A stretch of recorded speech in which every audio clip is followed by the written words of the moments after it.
சேலம் பெரியார் பல்கலைக்கழகத்தில் பணி நியமன முறைகேடு புகார் தொடர்பாக பல்கலைக்கழக துணைவேந்தர் ஜெகநாதன் விசாரணைக்கு ஆஜராகியுள்ளார். கூடுதல் விவரங்களை செய்தியாளர் தமிழ்ச்செல்வன் கூற கேட்போம். தமிழ்ச்செல்வன், வணக்கம்.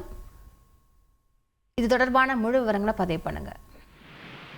சேலம் பெரியார் பல்கலைக்கழகத்தில் நூலகர், உடற்கல்வி இயக்குனர் உள்ளிட்ட பல்வேறு பொறுப்புகள் வழங்குவதில் முறைகேடு நடந்துள்ளதாகவும், அதே போன்று பட்டியலினத்திற்கு வழங்க வேண்டிய பணிகள் மற்றும் பொறுப்புகளை பொது பிரிவினர்களுக்கு வழங்கியதாகவும், மேலும் முறையான கல்வி தகுதி இல்லாமல் பணி வழங்கியதாக பல்கலைக்கழக தொழிலாளர் சங்கத்தினர் முதலமைச்சரின் தனிப்பிரிவு மற்றும் கல்வித்துறை உயர் அதிகாரிகளுக்கு புகார் அளித்தனர். இந்த புகாரின் பேரில் உரிய விசாரணை செய்ய சேலம் லஞ்ச ஒழிப்பு காவல்துறையினருக்கு பரிந்துரை செய்யப்பட்டது.